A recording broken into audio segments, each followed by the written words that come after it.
প্রধান উপদেষ্টা, সম্মানিত উপদেষ্টাবৃন্দ, মঞ্চে উপবিষ্ট সম্মানিত রাজনৈতিক নেতৃবৃন্দ এবং যারা ক্ষতিগ্রস্ত হয়েছেন মঞ্চের সামনে আমার সামনে উপবিষ্ট সুধীবৃন্দ, আসসালামু আলাইকুম। আসলে এটা এমন একটা বিষয় যা নিয়ে আমরা প্রতিনিয়তই কথা বলছি এবং প্রতিনিয়ত কষ্ট পাচ্ছি। বিগত 15-16 বছর ধরে আমরা একটা ফ্যাসিস্ট রেজিমের অধীনে থেকে গোটা জাতি নির্যাতিত নিপীড়িত হয়েছে। আমার এখনো মনে পড়ে, এই কথা আমি বলতে চাই এই জন্যে যে যেদিন কেয়ারটেকার গভর্নমেন্ট সিস্টেমকে আপনার বাতিল করা হলো, সেই দিন আমাদের সামনে বসে আছেন আমার দেশ পত্রিকার সম্পাদক মাহমুদুর রহমান। তিনি তার পত্রিকার হেডলাইন লিখেছিলেন, ফ্যাসিস্টদের আগমনের শব্দ পাওয়া যায়। So for I remember. এবং আমরা তখন থেকেই এই ফ্যাসিস্ট আওয়ামী লীগ সরকারের বিরুদ্ধে আমাদের কথা বলেছি, আমাদের প্রতিবাদ করেছি। এবং আপনারা ইতিমধ্যেই শুনেছেন আমাদের রাজনৈতিক বন্ধুদের কাছে যে আমাদের তখন থেকে আমাদের অসংখ্য নেতা কর্মী তারা তাদের নির্যাতনের শিকার হয়েছেন, হত্যার শিকার হয়েছেন এবং বিচারের নামে অনেক রাজনৈতিক নেতা এবং আলেম উলেমাদের এবং রাজনৈতিক নেতৃবৃন্দকে হত্যা পর্যন্ত করা হয়েছে। সেই সময় আমি আগের কথা বলছি। আমি ধন্যবাদ জানাতে চাই জাতিসংঘের মানবাধিকার কমিশনকে যে আমাদের মাননীয় প্রধান উপদেষ্টা আহ্বানে সাড়া দিয়ে তারা অতি দ্রুত এখানে এসছেন এবং জুলাই আগস্টে যে হত্যাকাণ্ড, সেই হত্যাকাণ্ডের ওপরে তারা ইনভেস্টিগেট করেছেন, তার রিপোর্ট তারা খুব দ্রুত দিয়েছেন।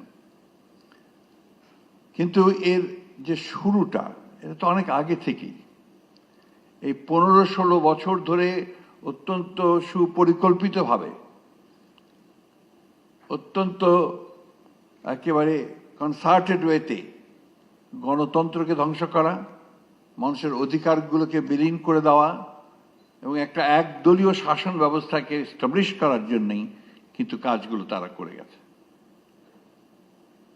আমি আমার অন্তরের অন্তঃস্থল থেকে যারা এই দীর্ঘ আন্দোলনে শহীদ হয়েছেন, বিশেষ করে জুলাই আগস্টে আমাদের সন্তানেরা যারা শহীদ হয়েছেন তাদের প্রতি এবং তাদের সঙ্গে যারা আহত হয়েছেন, যারা অঙ্গহানি হয়েছে যাদের, তাদের সকলের প্রতি আমার শ্রদ্ধা জানাচ্ছি এবং আমার দলের পক্ষ থেকেও তাদের প্রতি আমি শ্রদ্ধা নিবেদন করছি। আজকে সকালে একটা অনুষ্ঠানে গিয়েছিলাম, মায়ের ডাকের একটি অনুষ্ঠান। সঞ্জিদা এখানে আছে কিনা আমি জানি না। এই একটি মেয়ে যাকে আমি স্যালিউট করি, যারা গুম হয়ে গেছে, এই পরিবারগুলোকে নিয়ে তাদের কথা বলতে এই মেয়েটি এককভাবে লড়াই করেছে। আজকে তার কথা আমার নিশ্চয়ই বলতে হবে। হুমার কথা বলতে চাই এই জন্যে যে জাতিসংঘের আমরা যখনই কোনো নির্যাতনের শিকার হয়েছি, যখনই আমাদের কেউ গ্রেফতার হয়েছে, যখনই শারীরিকভাবে নির্যাতিত হয়েছে, আমরা কিন্তু জাতিসংঘের অফিস থেকে ছুটে গেছি এবং আমরা সেখানে যাকে পেয়েছি, হুমাকে পেয়েছি। হুমা সবসময় আমাদের সঙ্গে সেই সহযোগিতাটা করেছে। আমি তাকেও আজকে আন্তরিকভাবে আমি অভিবাদন জানাতে চাই। আমরা একটা ভয়ঙ্কর, ভয়াবহ, একটা মনস্ট্রাস একটা সময় পার হয়ে এসেছি। আমি বারবার ওই কথাগুলো বলেই নিজেকে এবং আপনাদের সকলকে আমি ভারাক্রান্ত করতে চাই না। কিন্তু এটা সত্য যে সেই সময়টা ছিল আমাদের জন্য একটা ভয়ঙ্কর সময়।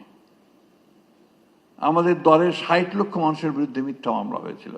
এখনো সেই মামলা কিন্তু তুলে নেয়নি আসিফ নজরুল সাহেব, কিছু কিছু বাকি আছে এখনো। আমরা আশা করছি যে খুব শিগগিরই এই মামলাগুলো তুলে নেওয়া হবে। আমাদের প্রায় 1700 নেতা কর্মীকে গুম করে দেওয়া হয়েছে, এনফোর্স ডিসঅ্যাপিয়ারেন্স। আজকে যে সকালে অনুষ্ঠানে গিয়েছিলাম, সে অনুষ্ঠানে ছোট বাচ্চা মেয়েটা, যেটা বয়স ছিল তখন যখন তার বাবাকে তুলে নিয়ে যায় 5 বছর, এখন তার বয়স প্রায় আপনার 17-18 বছর, বেশি হতে পারে বোধহয়। সে এখনো বলছে যে এখনো তো আমি আমার বাবাকে দেখতে চাই, আমার বাবা আমার হাত ধরে আমাকে ঈদের মাঠে নিয়ে যাবেন, এটা চাই। তো একই কথা বারবার আমরা শুনছি। ওই জন্যই আজকে আমাদের সম্মানিত প্রধান উপদেষ্টা এখানে আছেন, আমি তাকে ধন্যবাদ দিতে চাই, তার ক্যাবিনেটকে ধন্যবাদ দিতে চাই। অনেকেই আমরা বিভিন্নভাবে কথা বলি, কিন্তু আসলে একটা বছর খুব বড় সময় না। এই একটা বছর সময়ের মধ্যে কিন্তু তারা অনেকগুলো কাজ করেছেন, এটা অস্বীকার করবার কোনো উপায় নেই। এবং যে কাজগুলো তারা সবচেয়ে বড় যে কাজটা তারা এগিয়ে নিয়ে চলেছেন, সেটা হচ্ছে যে সংস্কারের কাজটা। আমরা 2016 সালে আমাদের নেত্রী দেশনেত্রী বেগম খালেদা জিয়া উপলব্ধি করেছিলেন যে রাষ্ট্র কাঠামোটার পরিবর্তন করা দরকার। এই কাঠামোতে মানুষের যে আকাঙ্ক্ষা তার পূরণ করা যাবে না, এবং সেই জন্যই তিনি তখন ভিশন 2030 বলে একটা আমরা ডকুমেন্ট জনগণের সামনে তুলে ধরেছিলাম। সেখানে আজকে যে কথাগুলো হচ্ছে, বিচার বিভাগের স্বাধীনতা, প্রধানমন্ত্রী এবং আপনার রাষ্ট্রপতির ক্ষমতার ভারসাম্য রক্ষা করা, আপনার হিউম্যান রাইটসকে এস্টাবলিশ করা, বিচার বিভাগের স্বাধীনতা, এ কথাগুলো তখনই ছিল। পরবর্তীকালে আন্দোলনের সঙ্গে সঙ্গে আমরা যখন আন্দোলন করেছি, মার খেয়েছি, জেলে গেছি, বারবার আমাদের ছেলেরা মরেছে, তখনও আবার আমরা 2022 সালে অন্যান্য রাজনৈতিক দলগুলোর সঙ্গে আলোচনা করে যারা আমরা একসঙ্গে আন্দোলন করছিলাম। এখানে জুনায়েদ সাকি আছেন, আমি দেখতে পাচ্ছি। জুনায়েদ সাকি প্রচুর পরিশ্রম করেছিল সেই সময়। আমরা 31 দফা কর্মসূচি নিয়ে আমরা জনগণের সামনে এসেছিলাম। যেদিন এই কর্মসূচি নিয়ে সামনে আসি আমরা, সেই দিনই আমাদের উপর গুলি হয়েছে। আমাদের অফিসের সামনে আমাদের সভা করার কথা ছিল, সেই সভা পুলিশ করতে দেয়নি, ভেঙে দিয়েছে এবং তারপর গুলি করেছে। সেখানে আমাদের মিরপুরের একটি ওয়ার্কশপে কাজ করা একটি ছেলে, সে সেখানে সেদিন শহীদ হয়। এরকম অসংখ্য, একটা দুটো নয়। তো সেই 31 দফার মধ্যে কিন্তু আবার এই সংস্কারের কথাগুলি আমরা বলেছি। আজকে পত্রপত্রিকায়, মিডিয়ায় বিভিন্নভাবে বিভিন্ন বিতর্কের কথা, মতদ্বৈততার কথা বলা হয় খুব বড় বড় করে। কিন্তু আমি যে কথাটা বলতে চাই যে গণতন্ত্রে তো কিছু মতবিরোধ থাকবেই। রাজনৈতিক দলগুলোর মধ্যে যে সব এক কথা বলবে তা তো না। এই বিষয়টাকে আমরা খুব বড় করে দেখিয়ে আমরা জাতির মধ্যে একটা অযথা একটা বিভক্তির সৃষ্টি করছি। আমি মনে করি যে আমাদের কতগুলো বেসিক বিষয় ইতিমধ্যে আমরা কনসেনসাসে আসতে সক্ষম হয়েছি। আমরা আজকে দেখলাম পত্রিকায়, খুব ভালো লেগেছে, 12টি বিষয়ে, মৌলিক বিষয়ে আমরা একমত হতে পড়েছি। বাকি যে বিষয়গুলো আছে সেই বিষয়গুলো নিশ্চয়ই আমরা যারা নির্বাচন করে একটা গণতান্ত্রিক ব্যবস্থায় যাব, অথবা যারা আমরা সরকারে যেতে পারি, তাদের দায়িত্ব হবে, কমিটমেন্ট হবে, তাদেরকে একটা অঙ্গীকারবদ্ধ হবেন তারা, যে তারা বাকি কাজগুলো সমাধান করবেন। আমরাও চাই যে অতি দ্রুত এই হত্যার বিচার হোক। আমরাও চাই যে সংস্কারগুলো যেগুলো খুব জরুরি দরকার সেগুলো অতি দ্রুত হোক। কিন্তু একটা জিনিস আমাদের সকলে বোধহয় মনে রাখা প্রয়োজন, জনগণের প্রতিনিধিত্ব সম্পন্ন সরকার, এটা বোধহয় খুব জরুরি দরকার। কারণ ম্যান্ডেট নিয়ে কাজ করা আর ম্যান্ডেট ছাড়া কাজ করার মধ্যে অবশ্যই কিছু পার্থক্য আছে। আমরা আশা করি যে আমাদের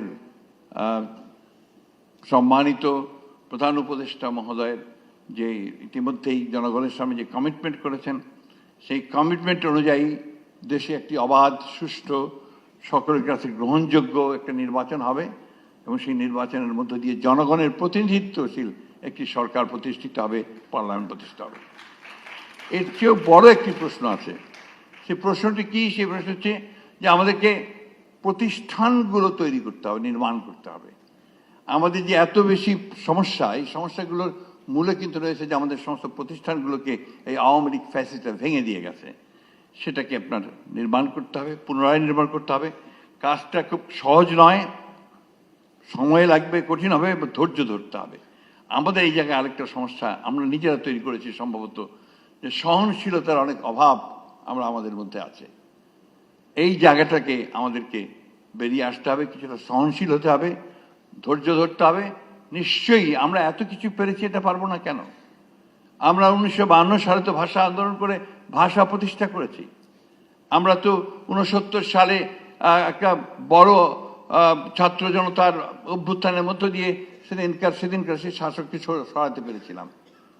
আমরা তো একটা যুদ্ধ করেছি 1971 সালে, এক পাকিস্তান সেনাবাহিনীর বিরুদ্ধে যুদ্ধ করে, লড়াই করে, অনেক রক্ত দিয়ে কিন্তু আমরা একটা স্বাধীন দেশ পেয়েছি। তো সেই জায়গায় আজকে কেন আমরা পারবো না এতগুলো রক্তপাত, এত ত্যাগ স্বীকারের পরে সকলকে নিয়ে সমবেত প্রচেষ্টায় আমরা একটা গণতান্ত্রিক একটা বাংলাদেশ নির্মাণ করতে? আমি কথার উপর খুব জোর দিতে চাই, গণতান্ত্রিক বাংলাদেশ কথার উপরে। কারণ আমি বিশ্বাস করি যে একটা গণতন্ত্র, একটা ব্যবস্থা আমাদের সমস্ত সমস্যাগুলোর ধীরে ধীরে সমাধান করবে। একই দিনে পারবে, বৈপ্লবিক কোনো ঘটনা ঘটবে এটা সম্ভব নয়, কিন্তু গণতান্ত্রিক ব্যবস্থার মধ্য দিয়ে সেই পরিবর্তনটা নিশ্চয়ই আসবে বলে আমি বিশ্বাস করি। আমি ব্যক্তিগত জীবনে খুবই আশাবাদী মানুষ। আমাদের সময় প্রায় শেষ হয়ে এসছে, বয়স হয়ে গেছে। এখন যে তরুণ যারা আছেন, এখানে আছেন, অন্যান্য এখানেও আছেন, আমি আশা করব যে তারা আমাদের জন্য ভবিষ্যতে এমন একটা বাংলাদেশ গড়ে তুলতে সহযোগিতা করবেন যে বাংলাদেশে সত্যিকার অর্থেই মানুষের অধিকার প্রতিষ্ঠিত হবে, মানুষ তার অধিকার নিয়ে একটা কল্যাণমূলক রাষ্ট্র নির্মাণ করতে পারবে, এবং আমাদের এই শিশুদেরকে আর এইভাবে প্রাণ দিতে হবে না। আমি ধন্যবাদ জানাতে চাই জাতিসংঘকে, তাদের মানবাধিকার কমিশনকে, যে তারা একটা অত্যন্ত চমৎকার একটা ডকুমেন্ট আমাদের সামনে তুলে দিয়েছেন।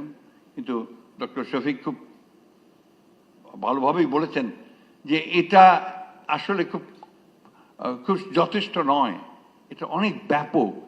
এই অত্যাচার, নির্যাতন, নিপীড়নের যে চেহারা বাংলাদেশের মানুষ দেখেছে, এটা অনেক বেশি ব্যাপক। তাই সবাইকে নিয়ে আমরা আসুন, আমরা সত্যিকার ইতিহাস তৈরি করি, সত্যিকারের পথ তৈরি করি, এবং আমাদের জাতিকে যেন আমরা সত্যিকার অর্থেই আমরা সেই জায়গায় নিয়ে যেতে চাই যার জন্য আমাদের এই ছেলেরা প্রাণ দিয়েছে। ধন্যবাদ সকলকে। আসসালামু আলাইকুম।